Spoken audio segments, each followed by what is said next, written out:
prazer aí a gente falar, trazer o pessoal de peso de mercado. Estamos com 3 CIOs aí nesse painel. Vamos falar um pouco sobre como selecionar os investimentos de mercado.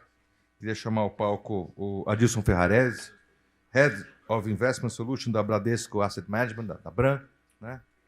Obrigado. Chamar Fernando Bisotto, sócio e CIO da 20 Partners. O Marcelo Arnosti, que é o estrategista-chefe de multimercados da BB Asset, ele teve o voo desviado para Campinas, está a caminho. Tudo der certo, ele vem no meio do painel, mas é com muita honra que eu chamo o Marcelo Pacheco, CIO da BB Asset, que vai aí moderar esse painel para vocês. Muito obrigado. Boa sorte.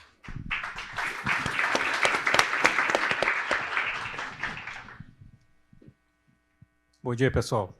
Prazer estar aqui com vocês. Agradecer aí ao Fred e ao Werner pelo gentil convite de estar aqui falando para vocês. A gente viu, Werner, eu prestei muita atenção aqui no seu painel anterior. A gente tem, você sabe que o banco tem uma relação com o agro fantástica de longa data, né? O banco é referência no agro. E eu, quando me tornei o CIO lá da BB Asset, eu estabeleci como uma meta lá para o meu time que a gente tinha que se tornar também no asset uma referência no agro. Alguns desafios, porque, como você colocou no seu painel, é um setor que não é tão bem representado em bolsa. Ele melhorou um pouquinho, né, no período recente, alguns IPOs, mas ainda é muito subrepresentado em bolsa. Mas tínhamos esse desafio a cumprir e começamos a entregar algumas coisas, né? Então, dar alguns exemplos. E coisas que assim, é o início só de uma caminhada, mas já me deixa um pouco orgulhoso de a gente estar seguindo uma meta que eu tracei para o nosso time. Então, nós lançamos um fundo, que foi o primeiro fundo temático de agro, Fundo BB Ações Agro, que assim, a gente cuida dele com muito carinho, a gente tem muita atenção com esse fundo, que compra empresas não só do agro direto, como a infraestrutura do agro. Aí a gente está falando de Kepler, a gente está falando de Rumo, enfim, ajuda também a estimular essas empresas a irem para a Bolsa e se financiarem através do mercado de Bolsa. Também lançamos fundos temáticos, fundos de crédito. Temos, por exemplo, o FIAGRO, fizemos uma parceria com o Banco do Brasil, que nos auxilia na análise de crédito do nosso FIAGRO. O nosso FIAGRO hoje tem inadimplência 0. É o único FIAGRO hoje que, se você olhar, acho que só temos, de todos os FIAGROs, só tem 2 no mercado que não tem nenhum caso de inadimplência. É o nosso e mais um. Isso nos deixa assim, muito tranquilos para oferecer esse produto para o cliente do banco, usando a expertise que o banco tem. Então, essa sinergia do asset com o banco, ela tende a crescer, né, para que a gente possa financiar esse segmento que a gente acredita muito, né? Ajudar a financiar, desenvolver, crescer, ser melhor representado no mercado. Então, só para passar essa mensagem, porque quando você estava falando, eu estava lembrando da meta que eu estabeleci e o caminho que a gente trilhou para chegar até aqui, né? E isso, de certa forma, acabou também contribuindo para que a gente... nós temos aí um processo, uma negociação, um processo de parcerias, e temos muito orgulho de sermos parceiros aqui da Trígono. Essa questão de o foco na análise fundamentalista, muita expertise de gestão, muita tecnicidade, conhecimento das empresas, e também com algum foco no agro, isso contribuiu muito no nosso processo de seleção, de escolha da Trígono como uma casa parceira. Nos orgulha muito, estamos muito felizes. Então, obrigado novamente pelo convite e pela parceria. Então, conforme o Fred anunciou aqui, a gente está um pouquinho desfalcado, porque o Marcelo Arnosti, que é o executivo lá de multimercado, ações e offshore lá da BB Asset, que complementa o nosso painel, não consultou a Field Pro para saber a previsão do tempo. Em vez de vir ontem, como eu, que a nossa sede é no Rio, resolveu vir hoje, 6 da manhã, o voo foi parar em Campinas, aí teve que reabastecer, vir para cá, agora está no trânsito, ainda não chegou. Então, da próxima vez, lição aprendida, vai consultar a Field Pro para saber se o tempo é favorável, se ele tem que vir o dia antes. Mas é um prazer muito grande estar aqui com o Adilson Ferrarese, que é o CIO lá da parte de Solutions e Wealth do Bradesco, da Bram, e também com o Fernando Lovisotto, que é o CIO lá da parte de fundos líquidos da Vinci. É um painel aqui de peso, então obrigado aqui por estarem compartilhando esse painel conosco. Então eu queria começar com você, Adilson, para nos explicar um pouquinho, explicar para a nossa audiência aqui como é que funciona a gestão do Wealth, como é que funciona a parte de Portfolio Solutions da Bram, como é que é o processo de trabalho de vocês. Ok. Primeiramente, um prazer, né, e uma oportunidade estar aqui com os amigos da Trígono, do Banco do Brasil. É sempre uma honra poder compartilhar também aqui junto com o Lovisotto. Né. Acho que a ideia aqui, cada vez mais, que esse mercado esteja conectado, né, e se a gente conseguir, como você muito bem colocou, no agro, né, em outras frentes, infraestrutura, isso é muito positivo para a indústria e para a sofisticação. Então, acho que esse é o caminho. O que é hoje, né, a área de soluções de investimentos dentro da Bradesco Asset? Né? A Asset tem hoje mais de 700 bi de reais sob gestão. Também somos uma referência, né, principalmente em crédito, renda fixa e com uma expansão importante em ações e principalmente em multimercado. Temos também agora na rua, né, um Fiagro para fomentar essa indústria, que é muito importante, a gente acredita muito nessa avenida. E tudo que é gestão que o cliente queira, que não é proprietária do Bradesco, dentro da área de soluções de investimentos, a gente faz essa curadoria. Né? Então, hoje são 70 bi de reais sobre gestão. Nós atuamos como um gatekeeper, né? Trazemos toda e qualquer alternativa em fundo de investimento no Brasil ou lá fora, para dentro do ecossistema, através de 3 soluções.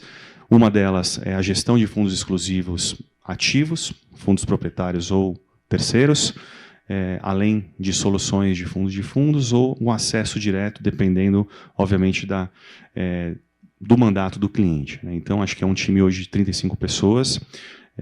Obviamente, antes de qualquer atuação, né, de qualquer nome, a gente tem um processo de curadoria muito importante, de diligência, e é assim que a gente está constituído. A ideia é que o cliente, dentro do grupo, ele consiga ter acesso às melhores alternativas de fundos de investimento no mercado, participando desse ecossistema. Então, esse é um pouco do panorama que a gente tem hoje dentro da indústria. Legal, obrigado.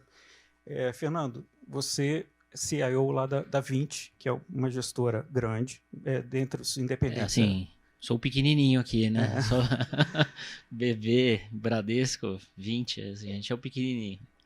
No mercado brasileiro você tem os gestores, né, os assets, como a gente costuma falar, vinculados aos grandes bancos, que aí é o caso do BB, do Bradesco, e tem os independentes, que não são vinculados a grandes bancos, que é o caso, e dentre esses a Vinci é um dos maiores, um dos mais importantes. Mas eu queria assim, explorar 2 coisas no primeiro momento. Tá? Primeiro, queria que você explicasse como é que é essa relação, porque vocês têm lá na Vinci uma parte, talvez perto da metade, né, ligada a fundos mais estruturados e metade a fundos líquidos, você cuida dos líquidos. Como é que é essa relação, se é total independência, se há sinergias, como é que funciona? E aí aproveitar também para ouvir de você suas percepções para o momento do mercado acionário brasileiro. Bom, obrigado pela oportunidade. Acho que essa sua pergunta é bem interessante porque, como eu falei, né, assim, a gente está aqui, Banco do Brasil, Bradesco, Vinci, então a gente, relativamente ao tamanho do Banco do Brasil e do Bradesco, a gente é pequeno, né? A gente faz gestão lá de 65, mais ou menos, bilhões de reais. Né? O Bradesco e o Banco do Brasil são muito maiores. Acho que o que diferencia a gente é esse ponto que você pegou.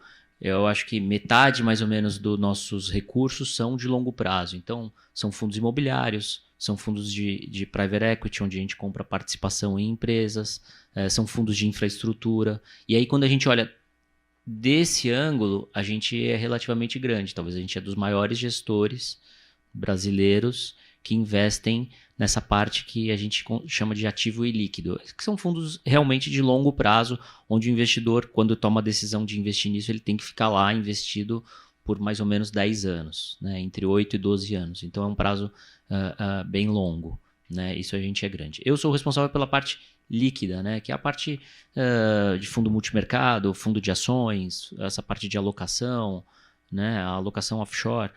Assim, e aí, como que esses dois mundos convivem? Que eu acho que é bem interessante. Em geral, aí tem pouquíssimos lugares onde esses dois mundos coexistem. Né? Poucas gestoras onde esses dois mundos coexistem e são grandes e são relevantes. A gente acho que é um deles. Acho que tem vários aprendizados dos dois lados. Em geral, a turma que investe para o longo prazo não é muito ligada nessas questões assim dos ciclos de mercado, nessa visão assim muito de curto prazo e nessa visão assim mais macro. Porque é muito, como a gente fala no mercado, bottom-up, é escolher aquela empresa, aquele setor e fazer um investimento para o longo prazo, sem levar muito em conta essas questões mais macroeconômicas e cíclicas. Né? Então, aí a gente usa eles para tirar os aprendizados desse mundo real. Então, quando a gente, por exemplo, está comprando alguma empresa listada do setor de shopping. Então a gente vai comprar a Iguatemi, por exemplo.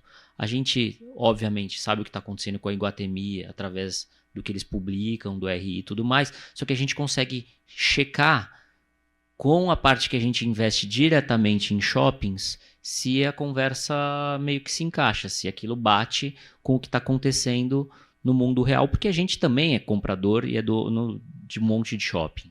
Né? A mesma coisa em outros setores. Então a gente fez toda a expansão lá atrás do Burger King. Então a gente consegue ter um termômetro de como que está o varejo desse setor. A gente tem participação hoje em dia no Domino's Pizza, tem rede de diagnósticos. Então a gente consegue cruzar essa informação do que está acontecendo numa empresa no mundo real, em algum setor, e consegue cruzar isso com o que acontece no mercado aberto nas empresas públicas. Isso traz para a gente acho que uma avaliação mais legal. Isso de lá para cá, né? Do mundo fechado para o mundo líquido. E do mundo líquido para lá é essa questão mais dos ciclos, do momento, da questão, às vezes, assim, de algum hedge que é interessante fazer na empresa, ou a empresa vai tomar dívida, a gente consegue falar, melhor tomar no indexador XPTO ou tomar fora. Então, essa é a parte que fica legal a conversa, tá? Então, é por aí que a gente faz essa intersecção.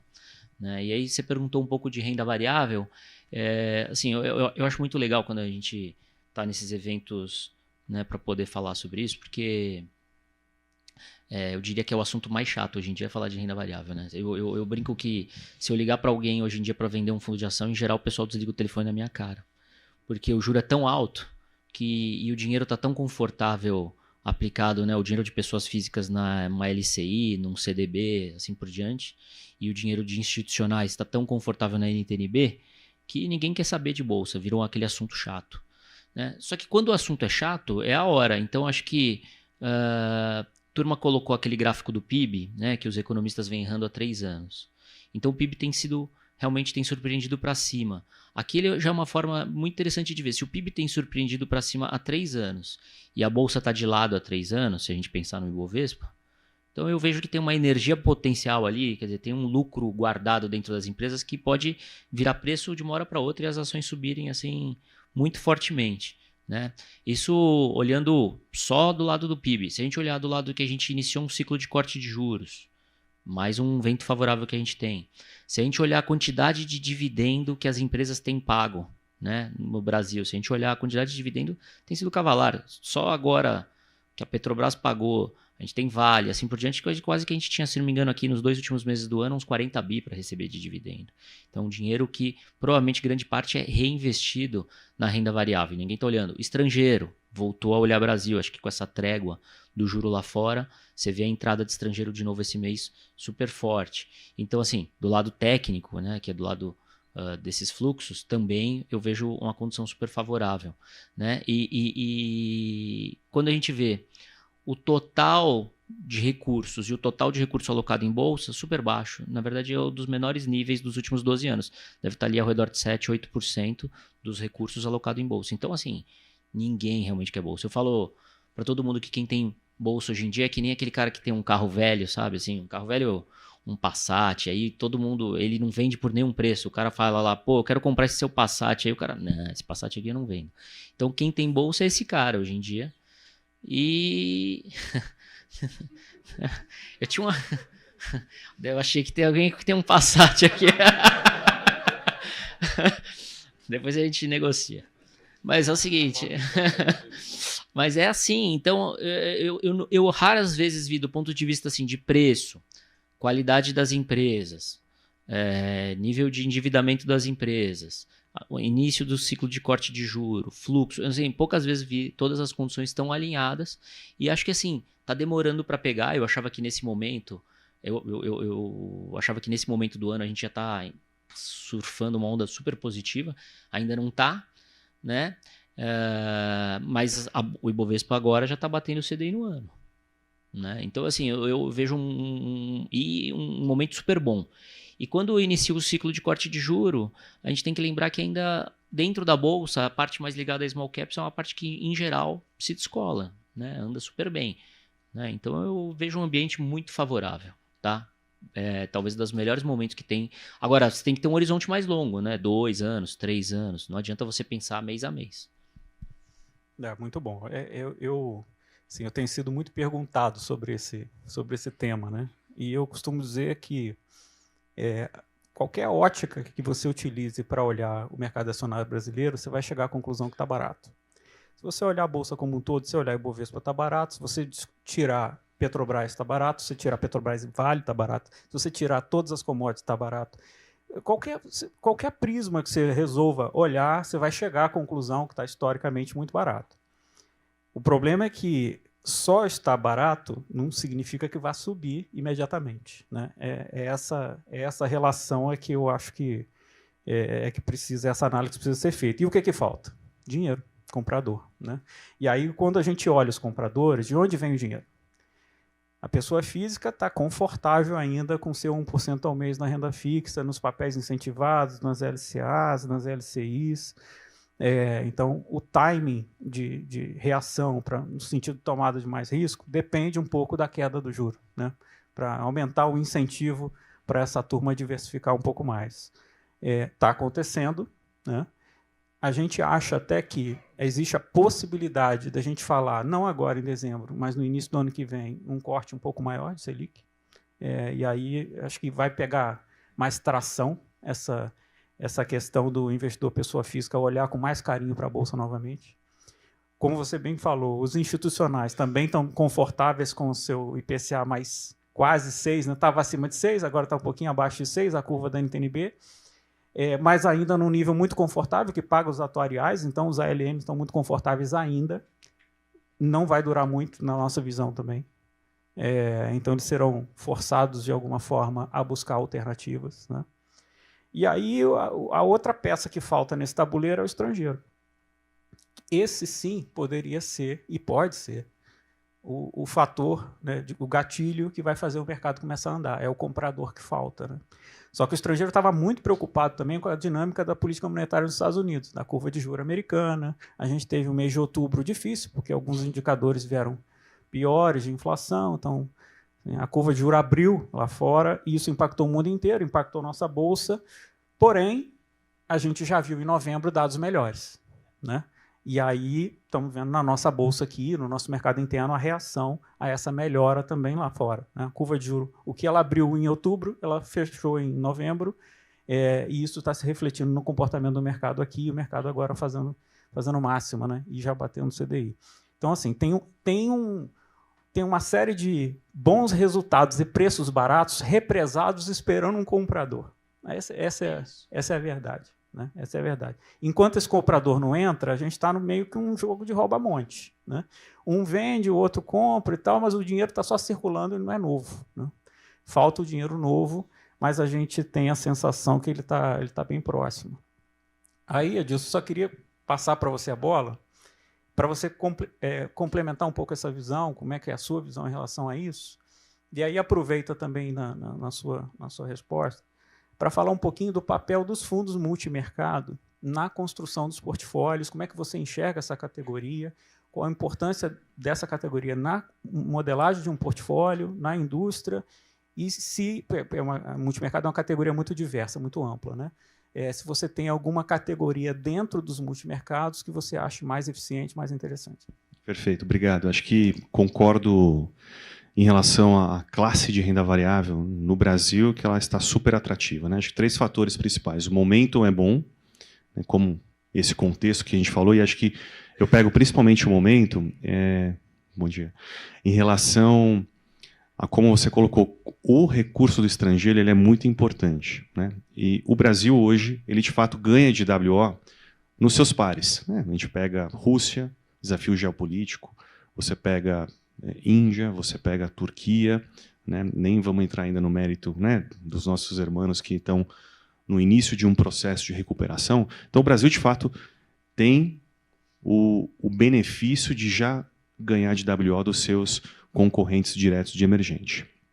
Então, quando o estrangeiro se acomodar em relação a essa expectativa da taxa de juros, que, nosso entendimento, no primeiro TRI já deve acontecer, né, uma maior revisão para realocação de capital, principalmente para emergente, e esse fluxo deve vir para o Brasil e aí a Bolsa deve andar. Então, acho que o momento é positivo para o Brasil, o preço está atrativo, e acho que o terceiro é a qualidade e, principalmente, a alavancagem das empresas estão muito leves, né, e o técnico está bom. Então, acho que a gente é muito otimista com essa classe de ativo e investir é contra-intuitivo, né? As melhores oportunidades estão justamente naquilo que nem todo mundo está. É um pouco do que o Lovisotto comentou no início, né? O momento ruim é ótima a oportunidade para investir. Assim como Warren Buffett, né, na sua catequese de investimento, já dizia. Então, no nosso entendimento, os fundamentos estão muito propícios e aí, obviamente, né, é um desafio aí desse maratonista do CDI, né, a gente competir. Eu sempre coloco isso em voga, porque é difícil batê-lo em 5, 10, 15 anos, mas a gestão ativa dentro de renda variável ela é muito importante, né? Então, a Bolsa tem mais de 400 empresas. A Bolsa não é só o Ibovespa. A gente sabe que tem uma concentração relevante em 2, 3 setores. Então, a seletividade, seja num small cap, num gestor ativo que conhece bem o fundamento, aliado, né, a esse momento do investidor estrangeiro, fará com que a gente tenha melhores frutos relativos, principalmente o nosso risco de livre, risk-free. Seu segundo ponto, né, o multimercado. E a gente sabe, né, todo mundo aqui já teve um multimercado e todo mundo, de alguma forma, tem desafios, né, de acreditar ainda nessa classe para 2024, 25, 26.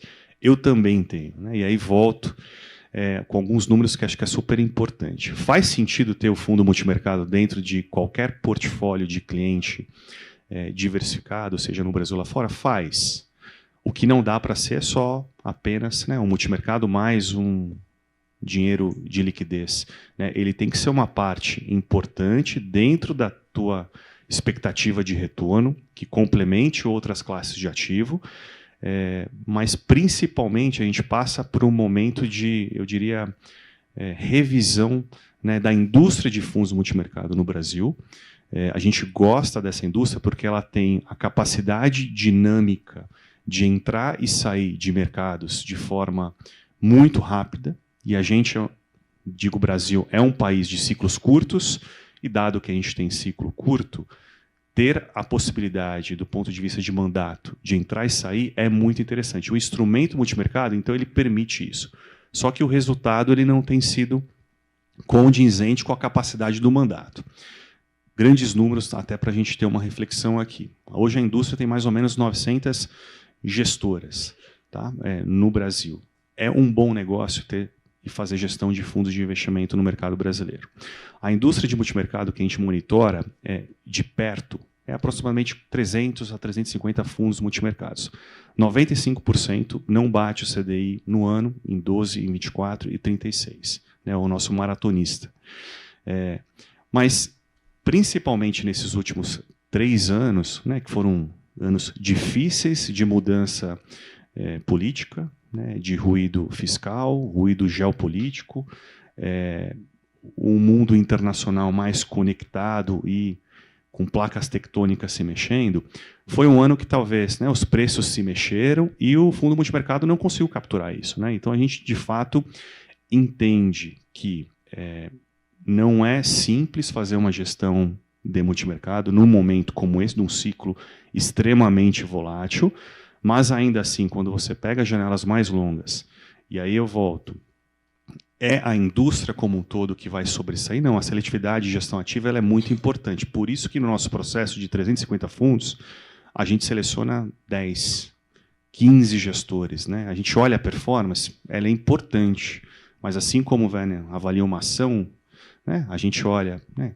se esse time que está à frente dessa indústria de multimercado, esse fundo de multimercado, ele está com o incentivo correto, ele investe no fundo, né, ele tem uma capacidade de um processo de investimento que ultrapasse os ciclos, né, então acho que é muito importante na nossa visão essa relação e essa proximidade com o gestor de multimercado, principalmente no aspecto de qualidade daquilo que ele se propõe a fazer, né, não só um bom gestor, uma boa performance é suficiente.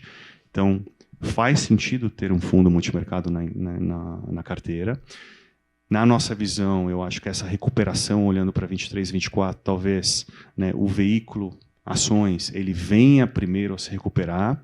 Né, instrumentos multimercado, que são chamados fundos long bias, né, aquele que, de alguma forma, tem a capacidade e o instrumento de ficar comprado ou vendido em ações, mas preponderantemente investe no mercado de ações, podem também se beneficiar e tem bons gestores para fazer isso, mas é um mercado de seletividade. Né? A gente pega nos últimos 3 anos, foram 63 M&As ou aquisições feitas de gestores minoritários de multimercado para gestores maiores, porque é um mercado e um ciclo difícil, né? Mas a gente ainda acredita na capacidade dessa indústria de se reinventar, na capacidade dessa indústria do instrumento, e ela tem que fazer sentido. Mas não como era 10, 15 anos atrás, que a gente pegava um portfólio, né, renda fixa mais multimercado. Ela é um pedaço dentro, né, das várias oportunidades de geração de alfa que a gente tem na carteira hoje. Legal, Dilson. Eu particularmente gosto muito dessa categoria do multimercado pela possibilidade diferente de você combinar estratégias, né? De fato, uma gestão, acho que mais completa, quando você tem a possibilidade de alocar numa gama muito variada de ativos, analisar a correlação entre elas, ativos, usar hedges, proteções e tudo mais. A gente, lembrando aqui do nosso papo aqui do agro, a gente tem um multimercado, por exemplo, que a gente conseguiu antecipar que a gente ia ter problemas com a safrinha do milho, né, e fizemos uma posição aí no futuro de milho e estamos bem felizes com ela. Saímos só de um pedacinho, mas estamos carregando, porque acho que ainda tem espaço para o milho andar um pouco mais. Mas isso é só um exemplo de que o multimercado está operando lá títulos de renda fixa, papéis no Brasil, papéis no exterior, ações, mas também commodities, eventualmente ele entra em petróleo, agora está operando milho, enfim. Ele tem uma possibilidade e uma agilidade muito maior de instrumentos à disposição para poder entregar retornos consistentes. À noite, bem-vindo. Obrigado. Tudo bem, pessoal? Desculpe o atraso, pessoal. Obrigado. A gente teve, você não participou, a gente teve aqui um primeiro painel sobre agro, e uma das empresas aqui é de tecnologia, uma startup que justamente que ajuda os produtores a ter uma previsibilidade maior de clima, né? Eu vi o Zap. O Zap que tu passou. Então falta mais uma justificativa para manter a posição em milho, né? Mas aí tem que consultar antes de pegar o avião para saber se o clima vai estar favorável e o avião vai chegar. Aproveitando para te inserir aí na conversa, você me explica para o nosso pessoal lá na BB Asset, como é que funciona na BB Asset a questão da gestão, né? Nós temos gestores, como é o caso aqui da Trígono, que tem como foco, como approach, uma abordagem que a gente chama de bottom-up, né? Analisa as empresas para chegar na construção do portfólio. Você tem gestores que têm uma análise mais macro e vai descendo até chegar à construção do portfólio, que é uma abordagem que a gente chama de top-down, né? E outros gestores usam uma abordagem mais híbrida. Conta para o nosso pessoal aqui como é que é feito, como é que seu time faz essa abordagem, como você enxerga que a BB Asset trata essa combinação do bottom-up com top-down. Obrigado, Pacheco. Obrigado aí aos colegas. É um prazer, queria agradecer a Trígono pelo convite, desculpar pelo atraso. São Paulo nunca foi tão longe do Rio de Janeiro como hoje. O voo estava marcado para 6h30. Cancelou e começou a aventura. O meu colega acabou de chegar aqui também, o Jaime. Pessoal, é o seguinte, uma excelente oportunidade. Na prática, a BB Asset, como ela tem um conjunto de fundos bastante extenso e um portfólio bastante completo do ponto de vista de estratégia, na prática a gente busca combinar essa análise top-down com a análise bottom-up de uma maneira eficiente. Então, se você olhar na prática, a BB Asset pratica as duas dimensões do processo decisório. Agora, na essência, tentando passar a essência de vocês para vocês, a BB Asset, na essência, ela é uma casa top-down, na qual, no processo decisório, o cenário econômico exerce papel central. E por que a gente trabalha desse jeito? Porque na nossa visão, pessoal, embora o valuation dos ativos, o valor intrínseco dos ativos, ele importe bastante para a gente pensar a alocação de recursos, a gente, com base em evidências empíricas muito claras, a gente percebeu já há alguns anos de que, pelo menos no curto e médio prazo, estou pensando aí no horizonte de 6 a 18 meses, a gente percebeu que o que importa fundamentalmente para o desempenho absoluto das classes de ativos e o desempenho relativo das classes de ativos é o cenário econômico, ou mais do que isso, na verdade, é o ciclo econômico. Se você conseguir identificar em qual ciclo econômico nós estamos e antecipá-lo em alguns meses, você provavelmente vai fazer uma alocação que é efetiva no sentido de retorno-risco. Por quê, gente? Se você olhar a história dos mercados, sei lá, de 20, 25 anos para cá, você vai perceber que o padrão de desempenho dos ativos conversa muito com o ciclo econômico em voga. Então, deixa eu tentar dar um exemplo aqui para vocês. Se a gente está num ciclo econômico global, ou vamos pensar americano, Brasil, de expansão, aquele ciclo que o crescimento econômico está acelerando e o ritmo já é forte. Quando é assim, a gente chama ciclo de expansão. Quando o ciclo é de expansão, historicamente, renda variável tem desempenho relevante, particularmente setores cíclicos, consumo, varejo, imobiliário. Estilo valor, normalmente, tem um desempenho forte. Bolsas no mercados emergentes tendem a outperformar. Moedas cíclicas do mundo emergente, particularmente nessa fase do ciclo, tendem a bater as demais moedas. Spread high yield tende a ter um bom comportamento. Então, historicamente, você percebe que, na média, nos ciclos de expansão, há um padrão de comportamento. Esse conjunto de ativos, classes e subclasses, tendem a performar o mercado. Num ciclo de baixa, de recessão, por exemplo, no qual o PIB está com crescimento perto de zero ou abaixo e desacelerando, o padrão já é totalmente diferente. Pacheco, quem normalmente ganha nesse ciclo são os juros longos, por exemplo, dos países avançados, porque há um fechamento muito grande da curva, porque os bancos centrais estão cortando juros e a inflação está cedendo rápido. Então, a gente entende que, pelo menos no horizonte de investimento de 6 a 18 meses, até mais do que o valuation, reconhecer o momento do ciclo e antecipá-lo via os cenários que a gente projeta na casa, é fundamental para você ter uma seleção relevante dos ativos e depois combiná-las no seu portfólio. Então, na essência, né, Pacheco? Você que é diretor lá na casa já há alguns anos, você sabe que todo o nosso processo decisório se inicia através de um debate de cenário. Nosso time muito robusta apresenta o cenário global e doméstico para casa. A partir desse cenário, a gente busca identificar o momento do ciclo, antecipar qual é o ciclo que nós estamos, ou se vamos ou não continuar nele, e a partir de aí fazer um debate dos mercados. Quais mercados tendem a outperformar nesse momento do ciclo? Os próximos 6, 12 meses. São esses ativos, essas subclasses.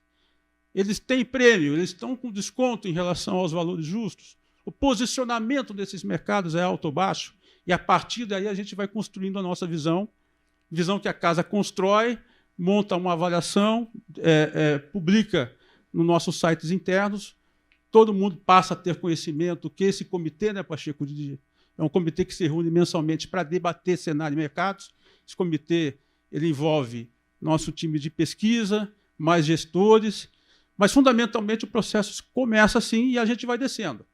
A partir do cenário, identifica quais subclasses tendem a outperformar, desce para os setores, e aí, claro, chega nas empresas, créditos e ações, e aí, evidentemente, a avaliação micro aí entra com mais força para a gente comprar o que é de melhor, né? Mas, note, é o cenário que acaba balizando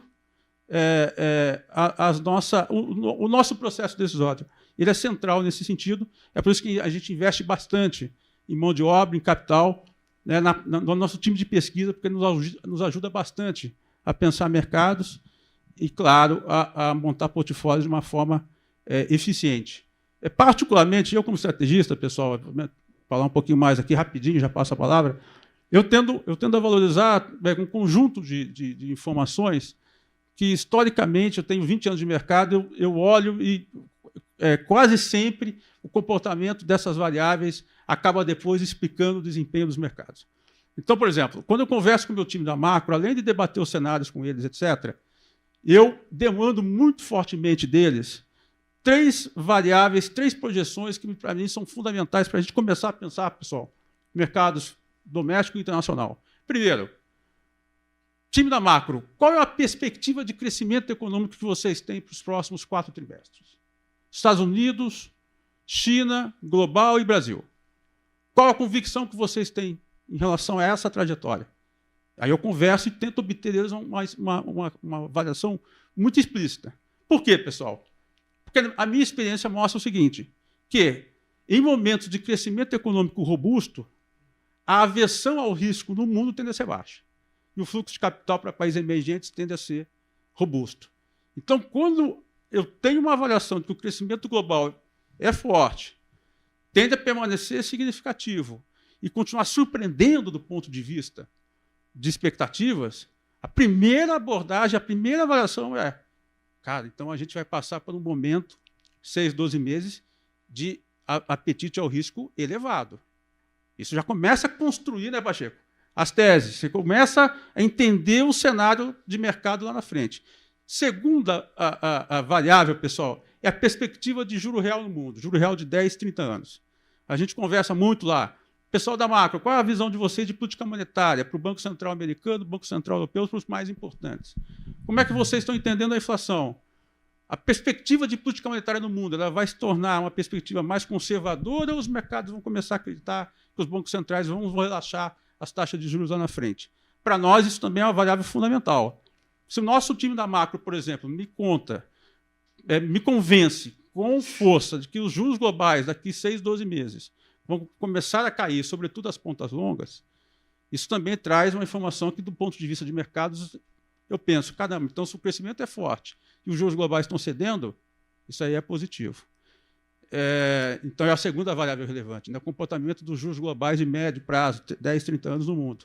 E a terceira variável, gente, que eu valorizo muito para entender e tentar antecipar a tendência de mercado, é o comportamento global do dólar. O comportamento global do dólar, gente, assim, o desempenho da moeda americana frente às moedas mais importantes do mundo. Quando o dólar se enfraquece no mundo, tudo mais constante, a probabilidade é alta de que os mercados emergentes, os seus ativos, tendem a performar de forma positiva. Dólar fraco quase sempre significa bolsas emergentes para cima, fluxo de capital para países emergentes forte, apreciação das moedas emergentes, bom desempenho das commodities e por aí vai. Então, a gente também debate muito a perspectiva de curto e médio prazo para o comportamento do dólar, porque ele tem um efeito direto e indireto nos mercados internacionais e particularmente nos mercados emergentes. Essas 3 variáveis macro são, para mim, as mais importantes. É claro, simplificando aqui um pouco, né? No dia a dia, na prática, é muito mais complexo do que isso. Não é relativamente fácil, embora seja muito difícil antecipar as trajetórias dessas variáveis. Mas tendo essas 3 variáveis e olhando o valuation de longo prazo dos ativos e o posicionamento, se tem muita gente já aplicada naquele mercado, ou se o mercado está muito leve do ponto de vista de investidores posicionados, isso também é uma informação importante. A gente prefere investir em mercados, e eu acho que meus colegas aqui concordam, investir em ativos e classe de ativos nas quais o posicionamento do investidor ainda é baixo, ainda precisa ser construída. Aí você fala, cara, então combinou, tem um cenário macro que dá suporte, o valuation que entrega prêmio e um posicionamento que é baixo. Aí a gente, então esse conjunto de classe de ativos nos chama a atenção e a gente vai construindo o portfólio assim. É lógico, depois de muita discussão e muito debate entre a gente. Acho que é mais ou menos isso, Pacheco. Obrigado, Arnoux. Assim, no final, o que a gente quer saber, né, é aquele conceito lá do value investing, né, do Warren Buffett, do Benjamin Graham, que é a gente determinar a diferença entre preço e valor. Né? O preço é aquilo que a gente está vendo na tela, é o quanto o ativo está sendo negociado. E o valor é o quanto ele realmente vale. Então você tem que identificar, por muito estudo, muito trabalho, qual é o valor real de um determinado ativo, e aí, determinou o valor real, você vai olhar para o preço. Compara um com o outro para ver se tem oportunidade ou não. Se há uma diferença significativa entre o valor que você entende que aquele ativo vale e o preço. Isso vale para ações, isso vale para crédito, isso vale para qualquer coisa. Né? Você saber a diferença entre valor e preço. Para isso, você precisa chegar ao valor. Né? E cada um vai ter sua metodologia, a sua forma de identificar qual é esse valor. Para nós, esse valor, ele responde a fatores macro ao momento do ciclo, além dos seus fatores próprios. Né? Então é por isso que a gente valoriza muito o cenário como central no processo. Fernando, Arnoux falou muito, tomou muito do nosso tempo. Ele foi bem. Chegou atrasado. Ficou muito tempo no carro. Para compensar. Estava treinando. Mas a gente passou esse ano de 23, a gente falou muito de ações, vamos falar um pouquinho de crédito. E a gente passou o ano de 23 assim, com muito problema no mercado de crédito. Né? Já começamos o ano com 2 eventos muito importantes no mercado de crédito, também impactou o mercado de ações, mas foi muito representativo no mercado de crédito, que foi Light e Americanas. Né? Primeiro Americanas, depois Light. Tivemos alguns outros eventos ao longo do ano menores, menos relevantes, esses foram muito relevantes, impactou demais pessoa física e isso acabou contaminando em algum momento todo o mercado de crédito. Né? Abriu algumas oportunidades, o mercado vem se recuperando de lá para cá, mas quando a gente olha a performance dos fundos de crédito, poucos são aqueles que recuperaram plenamente. Né? Então, uma trajetória de recuperação muito acelerada, mas o impacto no início do ano foi relevante. Né? Como é que você vê o momento do mercado de crédito? Como é que você analisa esse mercado e as suas perspectivas? Na minha opinião, assim, o mercado de crédito foi o que mais mudou nos últimos anos por conta das plataformas, da criação das plataformas. Então, as pessoas físicas tiveram acesso a papéis que antes elas não acessavam. Né? E também por causa das plataformas, a gente viu a criação assim, de várias gestoras novas dedicadas a crédito. Então, assim, tanto é que a liquidez no mercado secundário de crédito hoje em dia é 5, 6 bi dia, que já é 1/4, 1/5, dependendo do momento da liquidez da bolsa. Ou seja, e não era assim, né? Então, acho que isso foi o lado positivo. Tá?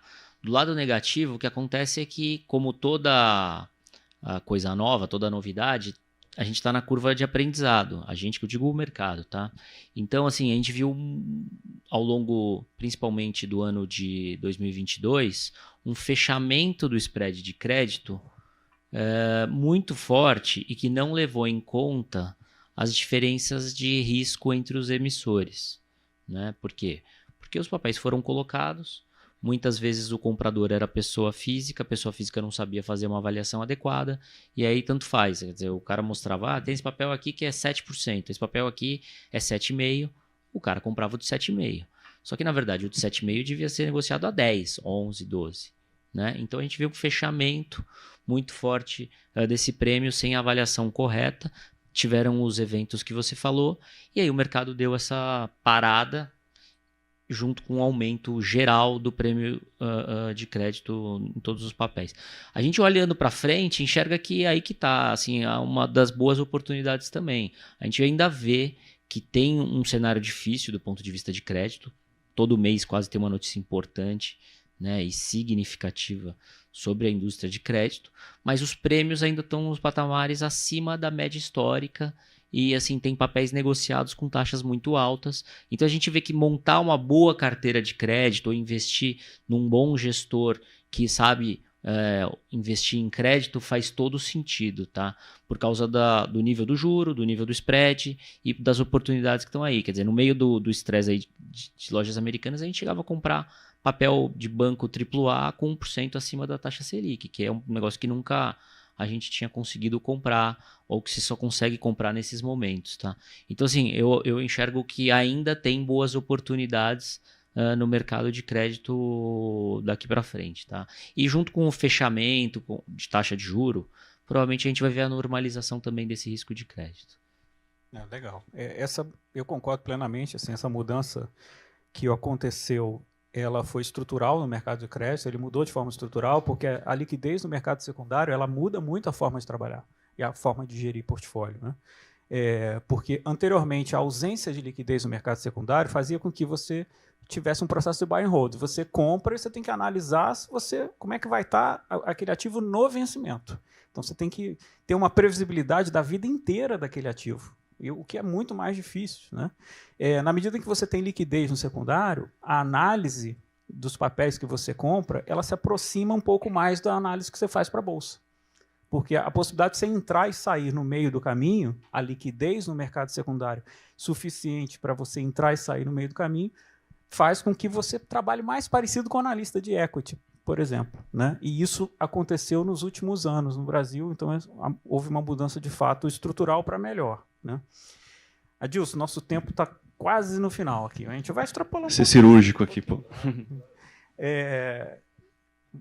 Vamos falar um pouquinho, acho que um tema que faltou a gente falar é o investimento no exterior, né? Como é que você vê os ativos internacionais, os gestores brasileiros hoje, eles já operam muito mais no exterior do que operavam num passado recente, né?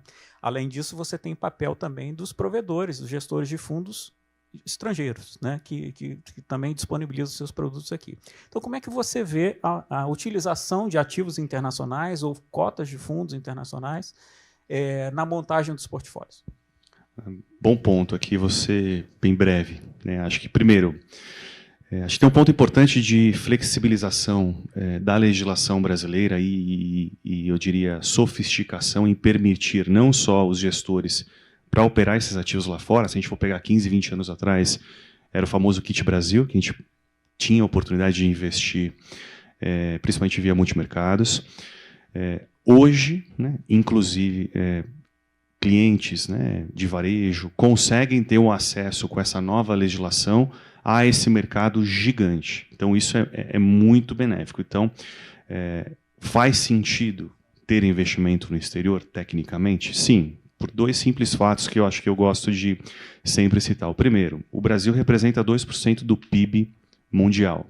Então, se eu não considerar o investimento no exterior para uma alocação de capital, eu vou estar simplesmente ignorando 98% das oportunidades. 2, né, a Bolsa Brasileira tem 400 empresas listadas, né, e tem um desenvolvimento importante também no mercado privado, que é necessário. A gente está num processo de amadurecimento desse negócio, mas o mercado lá fora já está um passo mais maduro, né, e a gente tem uma diferença de 3.500 empresas no mercado listadas do Brasil lá fora. Então, faz sentido, tecnicamente, eu considerar, sim, a legislação hoje nos suporta essa expansão, mesmo você mantendo o recurso local, sem ter a necessidade de mandar o recurso para lá para fora. Então, acho que, tecnicamente, faz sentido. O momento é bom, e aí eu volto aqui para o nosso colega também.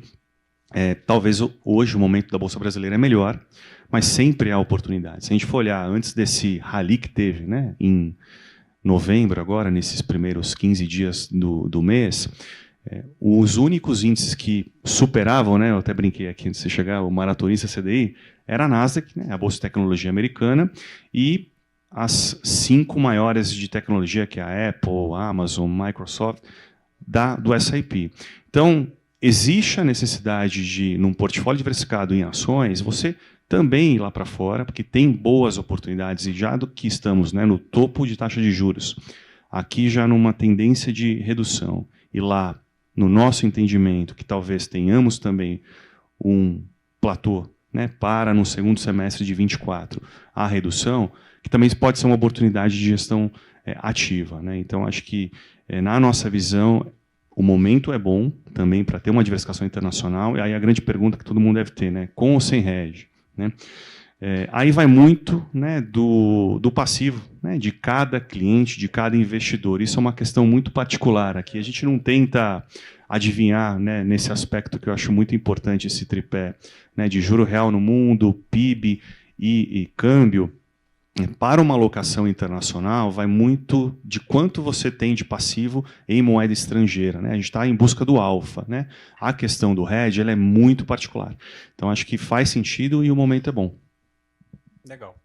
Bom, estamos com o tempo esgotado. Eu queria só, assim, 30 segundinhos de cada um, perspectiva para vocês, para os próximos aí, para 24, vamos falar para 2024, para cenário, principalmente de ativos brasileiros. Aí estamos falando de juros, bolsa, câmbio, sucintamente, rapidamente. Vou começar com você, Adilson, aí passo para o Fernando, passo para o Arnold, para a gente fechar.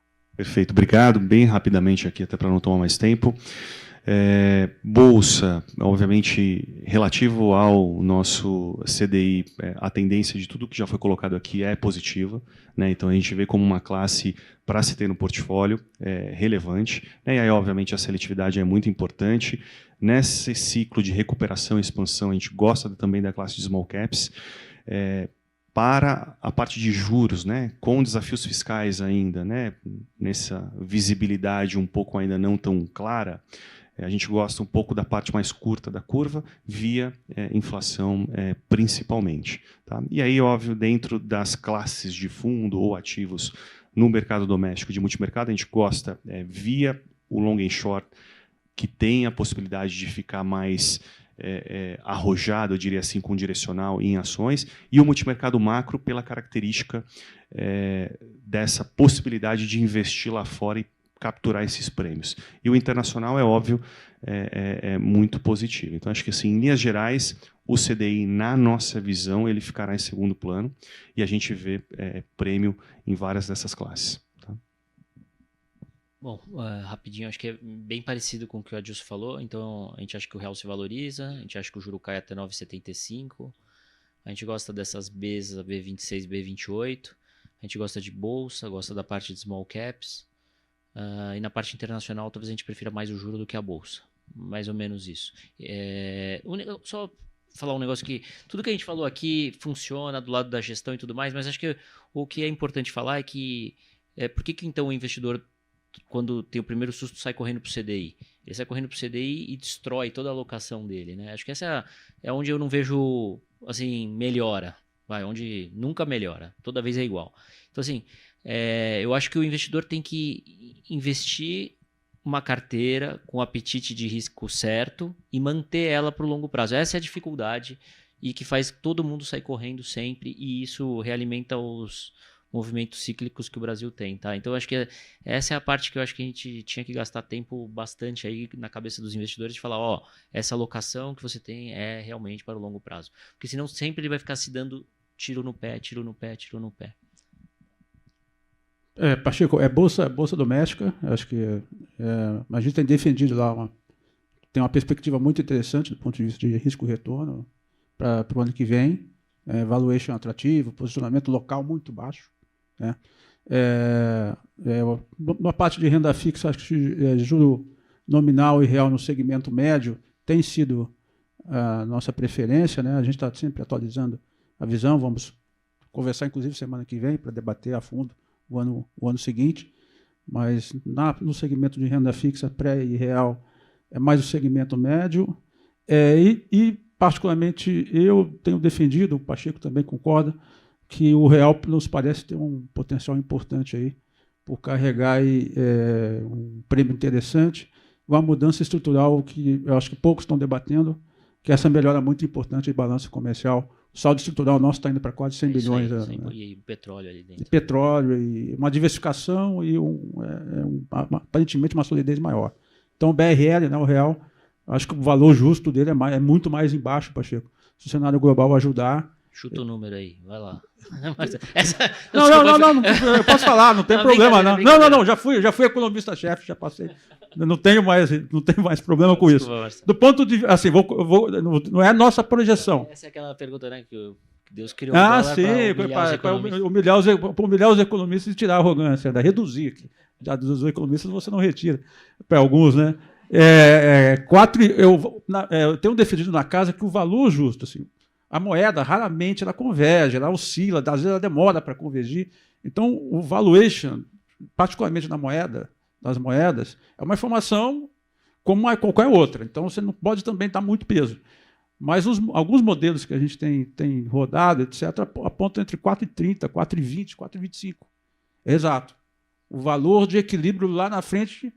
Então, assim, é uma informação. Se o cenário global ajuda, se nosso Banco Central conduz a política monetária como nós estamos esperando, etc., em algum momento pode se aproximar.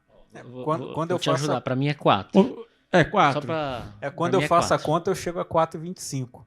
Mas como eu acho muita queda, porque eu fico com vergonha e falo 4,50. Eu já sou o contrário. Eu falo 4, eu falo 4 que é para entender que é bem para baixo mesmo. Sobretudo se ele apreciou recentemente, aí fica mais fácil, né?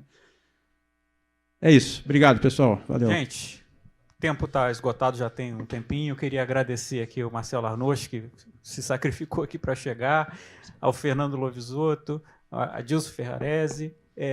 Um prazer dividir aqui o painel com vocês. Espero que tenha contribuído aqui para o dia, para o evento da Trígono. Obrigado.